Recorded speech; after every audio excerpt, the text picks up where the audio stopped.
But in general, I mean, he's definitely got to be a pretty big dog game one. Right. He's got some killer cyborg cards we'll get to in a minute, but game one is going to be the rough one. Yeah, exactly. He has guys. I guess the only saving grace for goblins is the clock, but the problem is that the clock isn't that fast in goblins compared to the other tribal decks.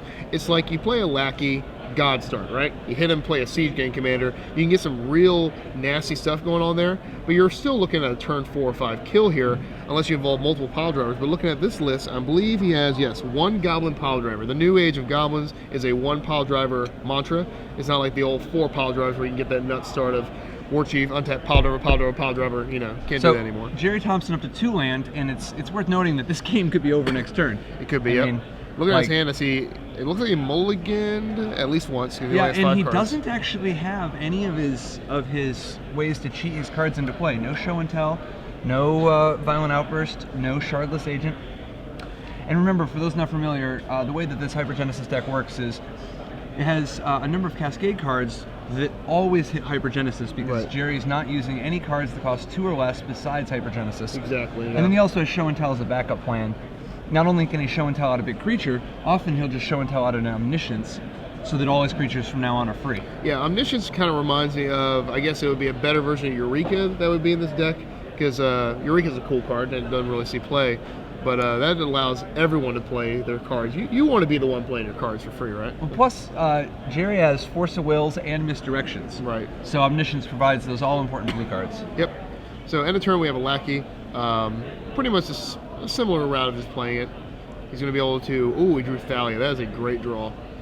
Thalia, much better against this deck than most decks out there, so you want it against the combo deck where he's playing against. So Lackey connects. We'll see what kind of monster he drops. Probably going to be... So I thought it was the Matron. Yeah, Matron's usually the card that comes off Lackey. It's one of the few 4s in the deck there. So do you think there's any chance he gets the Sting Scourger, just to give him a layer of protection?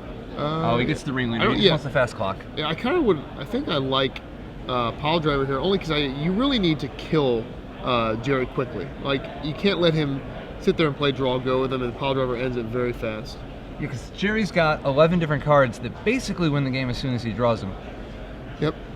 At this point. He's going to go ahead and port. I think Aether Vial should definitely get Thalia in play before Gerry can do anything. I mean, at this point, he can already cast Show and Tell 1 more land. He can already... and that's pretty much the only spell in his deck. Well, and if you put down Thalia right now, he actually can't cascade into a Hypergenesis unless he has a Spirit Guide of some sort. Exactly, yeah. Which he does, but obviously Mireles doesn't know that. Yeah, you got to give it a shot. But I don't think Gerry still doesn't have anything, does he? He just has a bunch of creatures. Well, he might be casting a Spirit Guide here. Yeah, at this point, Gerry's, you know, I got to just defend myself. I got to do something here. It's always fun to see the Spirit Guides come on down as men of battle. They're going to be blocking here. Gerry with 0 forms of interaction outside of his fatties. You know, obviously like Terastodon can affect the board, but yeah, and he's pretty much at mercy right now. Mireles is in a great position. He's pretty much got, you know, goblins galore here. He's got the Gem Palm Incinerator in his hand to deal with the Simian Spirit Guide, so he's going to go ahead and cycle that, continue on thrashing here, putting goblins in play, having a good time. Yeah, I mean, at this point, is it reasonable to think Gerry might... I mean, Gerry's next turn might be his last? It might be, yeah.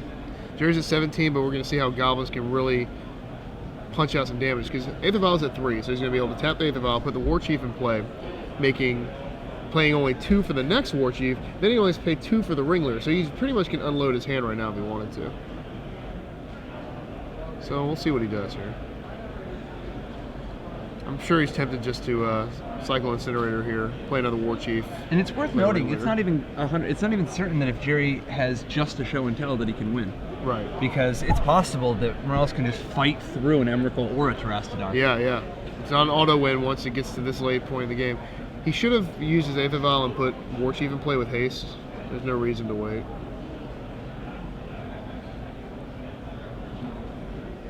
And he gets a Tarfire. Yeah, this is another reason why if he had Pile Driver this turn, Gerry would be dead the next turn. Pile Driver gets +2/+0 for every attacking goblin. He would have War Chief. He has another War Chief. That's 2, 3, 4, 5 goblins. Pile Driver would get +10/+0, and that's super dead. Yeah, I got a feeling he's going to be dead.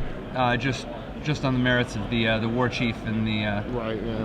and the ringleader. But either way, I think the pressure is on. It's pretty clear Gerry needs to go off, and it's going to be particularly tough because Gerry doesn't have any mana. He drew Charlotte's Agent.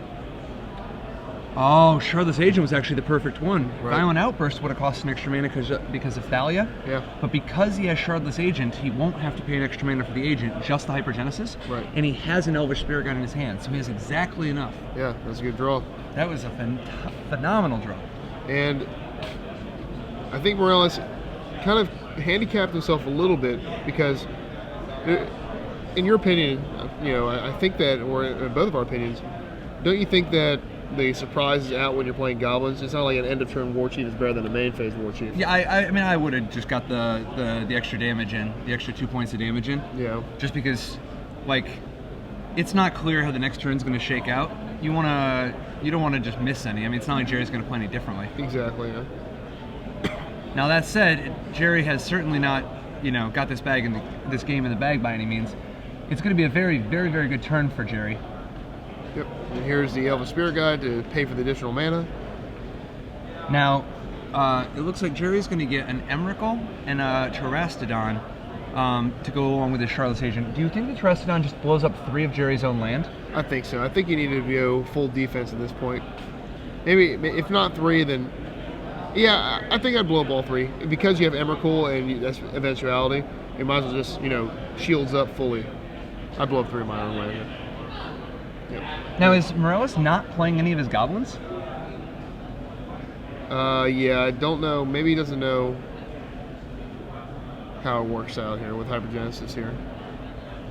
Yeah, He might not know. I mean, he really needs to get all those goblins into play. Yeah, he can't. He have as much of a board presence as possible. Yeah, he doesn't even use Aetherval on a turn. A little shook up, perhaps. It's definitely and he packs the cards in. Do you think Gerry could have died that turn? He had 3 goblins in his hand with a ringleader that would come into play. He could have.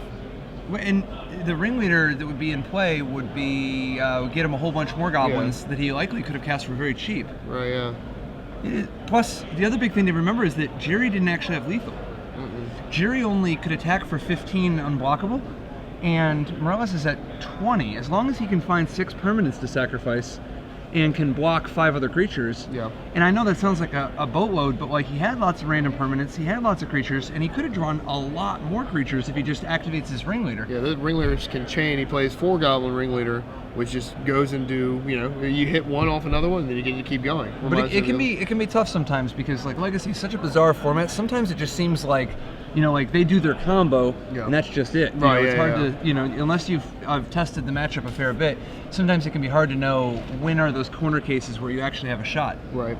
And Mireles is also obviously unaware that Hypergenesis is a card that rarely any of us play against, that you also get to put permanents in play as well, because he could have easily just dumped his hand too and would have had a force to be reckoned with. So game 2, you mentioned that sideboard has a few ins and outs in this situation. You have Angel of Despair, but he has the Angel of Despair in his sideboard for goblins. Problem is, if he doesn't know how Hypergenesis works, if he doesn't know that he can also... No. Yeah, so I got to imagine that he just like slipped, for a second. Like I think he knows. I think he just, it was, in that moment. And plus, Gerry's got an aura about him. Yeah, he's an intimidating fella. You've met Gerry. Yeah, you don't want to meet Gerry in a dark alley. No, he's a very scary man. But actually, Mireles has a variety of interaction. In addition to Angel of Despair, which can be medium effective against Hypergenesis, but more importantly against Show and Tell, he also has Aethersworn Canonist, which can completely shut Gerry down. Right, yeah, that stops the combo, and it says tracks whenever there's a cascade situation, the Canonist will stop the cascade. And obviously very good in this particular matchup. So you should bring in all those. And that's definitely it. Just take out some of the mediocre cards like Tarfire. Yeah, Tarfire, Goblin Sharpshooter. Yeah, exactly. There's maybe a Siege-Gang Commander. Yeah, maybe Sting Scourger, maybe. No, so you got to keep the Sting Scourger. It's still good with Show and Tell. I guess Show and Tell and Hypergenesis. Right, yeah, you're right. But the on Gerry's side, what's Gerry going to bring in? Because he's got a lot of good options, right? Yeah, I think.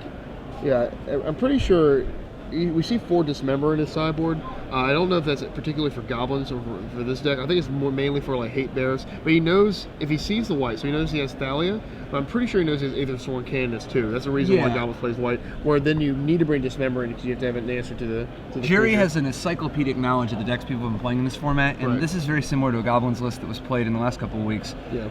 And so he's gonna first of all want an answer to Thalia. Second, anticipate the Canonist. But what I wonder is, do you think there's any chance he also brings an Igniture? Maybe. Not only can it hit the Canonist, it hits Aether Vial. Yeah, I think I would. I'd bring in at least a couple of those. I don't know which one's better in this matchup because you don't want to bring in 4 Dismember of 3 Igniture. Well, the key is that these misdirections are awful. Right. You definitely don't want misdirection. Yeah, all those are gone. And Force of Will is also kind of weak as well. But yeah, right. You don't love Force of Will, but you also it's not even clear if you want 3 Omniscience. Right.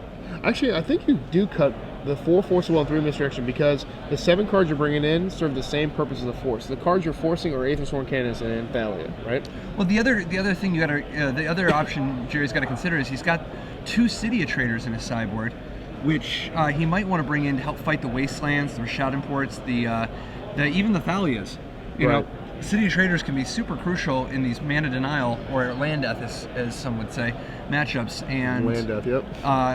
I just think as a backup plan, shaving an Omniscience for a Cydia traders is at least, worth considering. Yeah, I agree with that.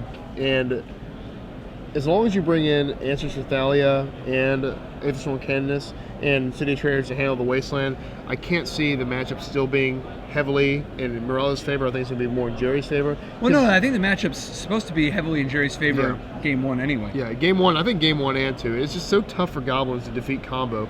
And when I've watched this recently, in the last few weeks, especially Goblins that won eventually in Minnesota, is that it requires the combo player to make a few missteps here and there most times. And Gerry obviously is, I wouldn't count on many missteps coming from this guy right now. Is Gerry the most decorated SCG Open competitor in the history of the series?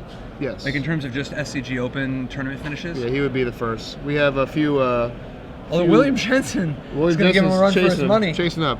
Gerry won 2 invitationals, probably top 8 like 50 opens or so, won a few. Behind him probably would be like Chris Anderson. Now Gerry actually does have literally 40 top 8s, right? Yeah, I'm not exaggerating. Usually I say maybe 50. I don't know, at least 40. We can get a ruling. If anybody at home has any freaking idea how many top 8s Gerry has, maybe he only has 38. I don't know. Yeah, we could be wrong. All I know is that it's pretty unbelievable how many. Yep. So Mireles fetches the land up, Plateau. Let's see if he's got that lackey. He's got nothing. Just thinning out the deck. Let's say his hand is very high costed. Yeah, he's got Siege Gang, Ringleader, Warchief in his hand. So we're going to start off by porting. Looks like Gerry's kept a mana heavy draw. Hopefully just in the hopes of just being able to power through all the mana denial that he's anticipating. Yeah, I mean, I don't fault him for that because, again, it's not like Mireles is playing a fast deck. It's Goblins you think is fast, but they don't have that lackey on turn 1. They're real sluggish. It's going to take them turn 5, 6, 7 to fully put lethal out there. It's hard for me to imagine wanting to keep a Goblin's hand that doesn't have a Aether Vial or a lackey against Hypergenesis. It's pretty rough. Gerry did draw a Shardless Agent. I think he has 2 now. All right, so next turn he gets to go off. Oh well, if he has big guys in his hand. he needs to actually have some guys in his hand worth playing. Let's see if he. From the looks of it, he might just have. I think I see Emrakul in the middle.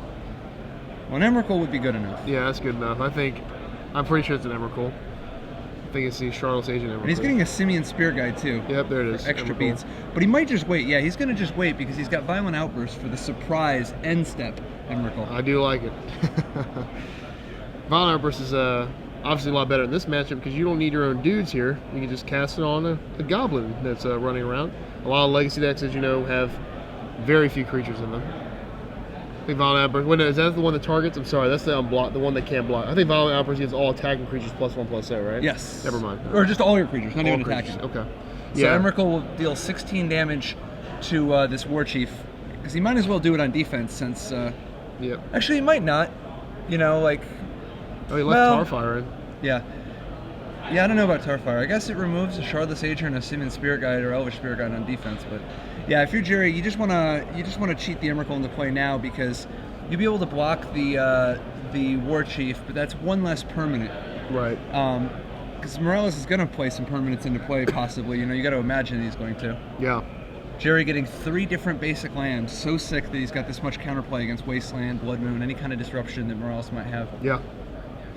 All right, Mireles is going to be hurting here. He's going to see Flying Spaghetti Monster, 15-15. 16-15 by the time. Yeah. By the time it blocks. Yeah. All right, Cascade time. Is this real life or is this a fantasy? I would not describe Hypergenesis as the most fair strategy in the format. No, definitely. That actually might be Goblins. Yeah, Goblins, yeah. Definitely up there on the fair meter. Maybe there. Maverick. Maverick is pretty fair. Yeah, Maverick, Merfolk is a very fair deck. These are the tribal decks seem to be the fairest of fair. Even Elves can get a little. A deck with Glimpse of Nature is pretty much off the table for as fair. Crater in my Hoof opinion. Behemoth. All right, here comes the Hypergenesis again. So, Gerry advancing Mireles his is not board. playing any cards in his hand, so he's just unaware about the other half of the card there. So Gerry decides to go ahead and put the Shardless Agent into play because he realizes Mireles is just not putting any into play. Yeah. Which means this way he actually has lethal. Oh no, he just sweeps the entire board. Lethal enough, right? Yeah, so Mireles drops to 1 and packs up all his permanents. Oh no, Violent Outburst for the finish. Yep. Gerry's telling him now that you're going to put your own in play. Yeah, definitely. The good guy that he is, showing him the Hypergenesis, pointing it out so for his future rounds he's got that knowledge. Right. Yeah, not nice enough to tell him during the match, of course. And, well, that's not even nice. That's just, No, my point is that Gerry definitely one to, it's not even rubbing or anything. It's literally just likes to share the knowledge,